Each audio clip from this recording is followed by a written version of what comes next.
So let's say I was on the market to buy a used phone like this one right over here. I want to walk you guys through my process and what I would be doing if I'm going to message a seller, exactly what I'll try to tell them, and pretty much the whole process of me purchasing a used phone. So let's go ahead and jump right into it. First things first is I'm going to download either an app like Facebook Marketplace or OfferUp, or maybe even eBay. But eBay, I don't really use it, to be honest with you, but Facebook or OfferUp are the ones that I would retreat to.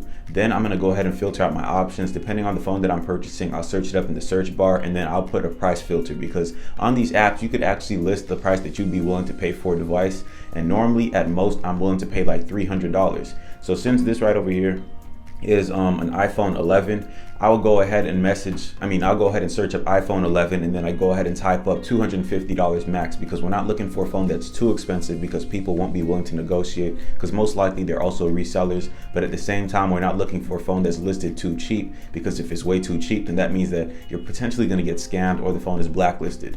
So after we filter out our prices, I'm going to go ahead and look through all of my listings, and normally I'll look at the first few that pop up and look for reliable sellers. And what I mean by reliable sellers is I'll be looking for people that have at least five five-star ratings, or like 4 or 5-star ratings, something that's average, and at least have some previous sales that they've done in the past month or so. And after I do that, that's when I'll shoot them a message. I'll be like, hi, is this phone still available? I'm interested in purchasing it. Now, after that, you just wait for a reply. You don't want to double text, you don't want to triple text, because after that, the person is going to feel like they have the upper edge on you, especially once you try to negotiate. So just go ahead, send your message, ask them if it's available, and then just wait. Now, after you get your first response, this is where it starts to get real important. You want to make sure you ask for all of the important components of the phone, because this thing right over here has so many different features that you need to check before you purchase it. So first things first is, if the person is open to letting you know about the phone's condition honestly, you go ahead and ask them, has the phone been damaged? Does it have a replaced battery or replaced screen? Any scratches or cracks that I should know about that don't appear in photos? The important stuff about its physical condition. And then after you do that, the next step is to go ahead and ask for the IMEI number. Now the thing is, people don't normally know where the IMEI number is, so you'll have to walk them through where to find it. You'll tell them go to settings, go to general, and then go to about this phone, and then you'll see it all the way at the bottom, and then they'll go ahead and check most of the time. But sometimes people might be a little bit iffy, because if I'm being honest, when I first started phone reselling, when people asked for the IMEI, I felt like they were trying to break into my phone or something, because I didn't know how it worked at first. So once you get the IMEI number, you want to go ahead and check on all of those different sites that have the blacklisted info. So when you type the IMEI number in, it'll go ahead and tell you if the phone's been marked as stolen, or if it's been reported as stolen, whatever the case is. And then after that, if it tells you that it's clean, you go ahead and proceed with the next few steps. Now, if it is blacklisted, you could also negotiate very, very low on this phone. You could drop the phone by half off, because you might have a way to take it off, and you could get a good deal and resell it for a profit. But for the most part, the next step after you ask for the IMEI number would be to go ahead The next step after you ask for the IMEI number would be to go ahead and ask if the camera is in good condition as well, because the camera is something that's very important. One thing that people don't really pay attention to is the camera when they're checking a phone, and also the speakers, because you might not really think about it off of the top of your head, but those are two things that people use all of the time when they buy a phone. I'm not sure what that noise is outside, but just ignore that real quick. But those are two things that people check all of the time on those phones.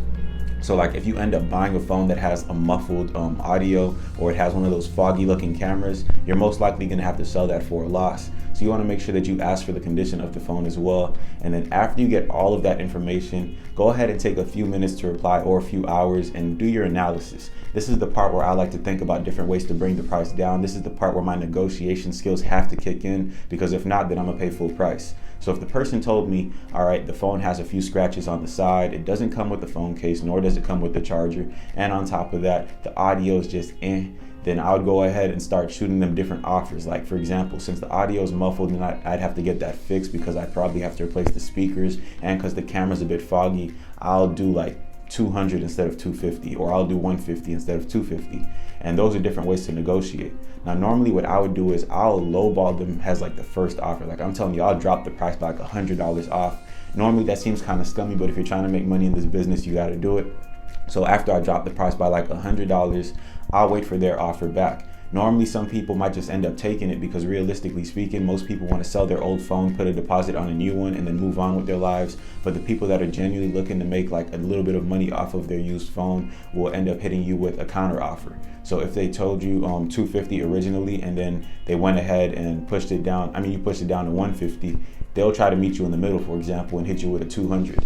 Now, normally that's not a bad deal, but you still want to go ahead and try to negotiate as much as possible, because for all you know, you could drop the price by another $25 and get it to $175. So another thing that you could do is go ahead and tell them that since this phone is a bit of an older model, it's really not worth the same. And you got to kind of do your research for this one, because in some cases it won't be. And I'm not telling you guys to be scummy in any way, so make sure that it's actually not worth the amount that they're asking for before you throw that type of comment out there. But that's one thing that you could use to your advantage as well. And then on top of that, you could also ask them if this thing is locked to one carrier or not, because one thing that I used to do personally is I would only buy unlocked phones. But if the phone was actually locked to one carrier specifically, then I would go ahead and make the exception if the person was willing to drop the price by a fat chunk. Because I'm gonna tell you right now, I don't like buying locked phones, because normally that means they're not paid off, and that's kind of an iffy ground for me. So if the phone is paid off, it should be unlocked. So in any case, if the phone is locked, that's when I would try to negotiate my hardest, because it's either I'm buying this phone for a very cheap price or I'm not buying it at all. And normally people will budge on this one because they realize, you know what, it's the truth, the phone isn't paid off and I'm still trying to get a new phone, so let's go ahead and make something work. And that's normally what I would end up doing. So after I was able to drop the price down to $175, the next thing that you want to do is go ahead and start messaging them about their location, because that's also another reason that you could negotiate the price even lower. If they tell you you have to come to their area, then that's another reason for you to drop the price, because that's your gas money that you're spending to go to and from that location. And on top of that, if they don't want to meet up with you halfway, you can bring the price down even lower. And then another thing too is, after you find out how far the distance is and who's meeting up with who or where you guys are meeting up, make sure that you guys meet up at a police department. Because I'm gonna tell you right now, my previous phone reselling experiences were pretty smooth except for 2 of them, but I didn't really prioritize my safety, so I should have really been meeting at police departments as often as possible, but I didn't really do that, which was pretty stupid on my part. So make sure you guys are meeting up at a location that's very safe, and if it is a public location like a Walgreens, make sure that you scout the area out before the person with the phone comes in, because you want to make sure that you're in an area with a lot of cameras. Now, after you do that and you go ahead and meet up with the person, I would suggest doing the transaction with virtual money like Cash App or PayPal or something like that, because just to be safe and just to avoid getting robbed and having your physical cash taken from you in case this is a scam, you want to make sure that you're just PayPaling them or Cash Apping them, because in reality, there's nothing they could take from you unless you send them the money.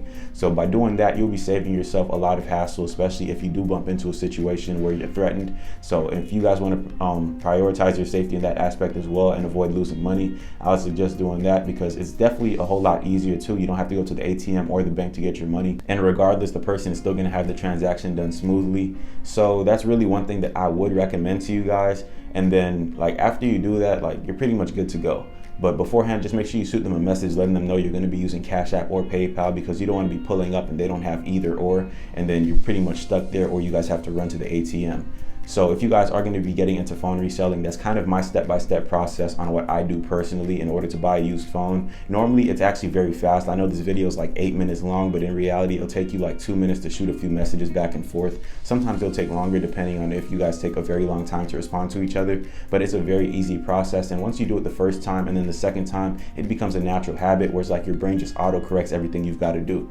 And also, if you guys are new to the phone reselling thing, make sure that you guys go ahead and write down a step-by-step process in your notes on your phone, so that you know exactly what to check when you meet up in person to check a phone. Because once you meet up in person, you still have to go through all of the different aspects that a phone has. You don't want to be buying a phone just off of what a person told you online, because they could be lying for all you know, and they're just trying to make a quick buck. So go ahead and walk through all of the steps necessary in order to purchase the phone the proper way. So if you guys did enjoy this video, make sure you smash the like button and of course subscribe to the YouTube channel. And then another thing too is you guys can get $30 when you spend $30 on Rakuten with the link I have down in the description. It gives you cash back on every single purchase that you make online with qualifying stores. So if that's something you guys are interested in, I'll leave the link down there and you guys can check that out. Besides that, I hope you guys have a great rest of your day, and I'll see you in the next one.